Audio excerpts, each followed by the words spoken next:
Hi everybody.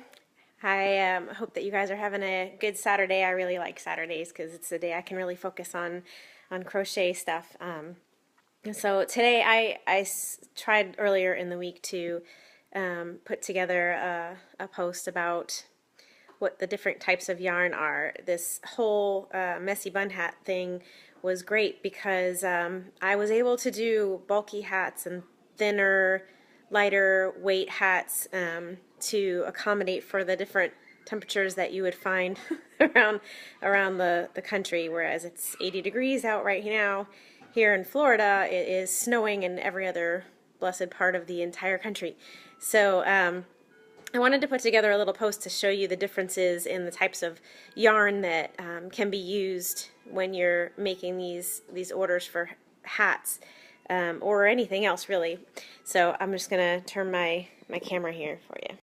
So this is a regular acrylic yarn. It's not too thick. It's pretty thin actually, and this is what you usually find when you're ordering, say, a blanket or a normal beanie hat or something like that.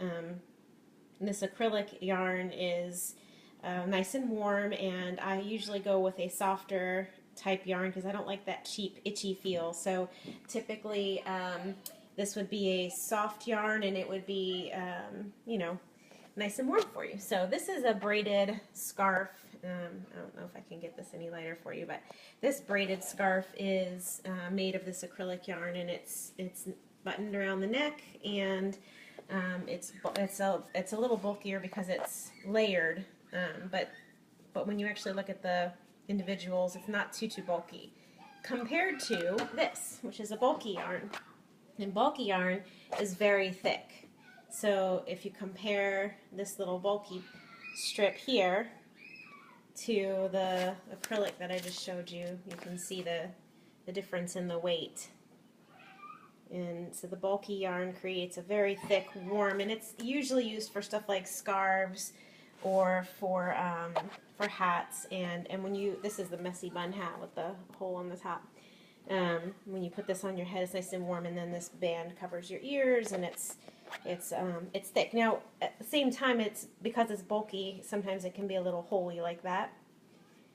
But the bulkiness really helps, and plus it doesn't stretch out as much, so you wouldn't have it stretched to the brim on your hat on your head. So that's a bulky weight.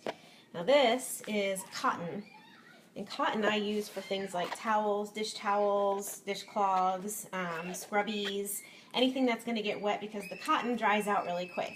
So the actual weight of this yarn is also fairly thin, similar to the weight of the acrylic, and actually even a little bit thinner because the acrylic is a little more synthetic inside.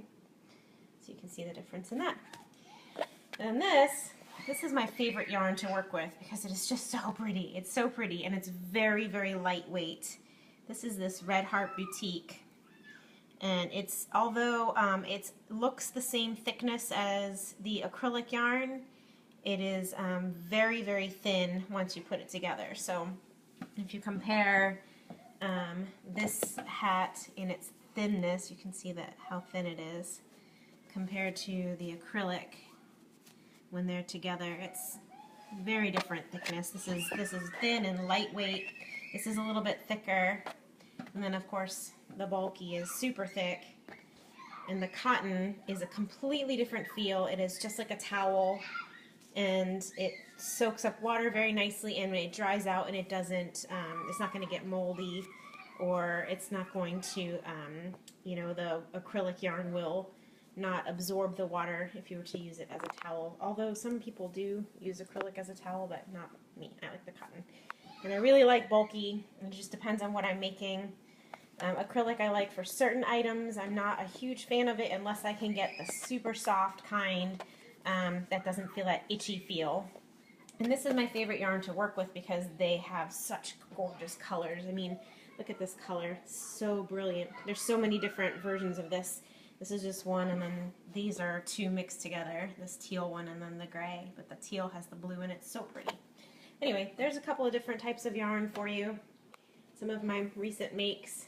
I'm very excited about yarn. I know that's crazy, but at the very least you have a little more knowledge about what to do when you're trying to purchase yarn or purchase a handmade item with yarn. You can get a little bit better idea of what you're looking at.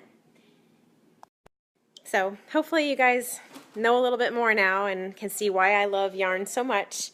So have a great Saturday, and maybe you can take on some of my tutorials that I'll be working on. Have a good day.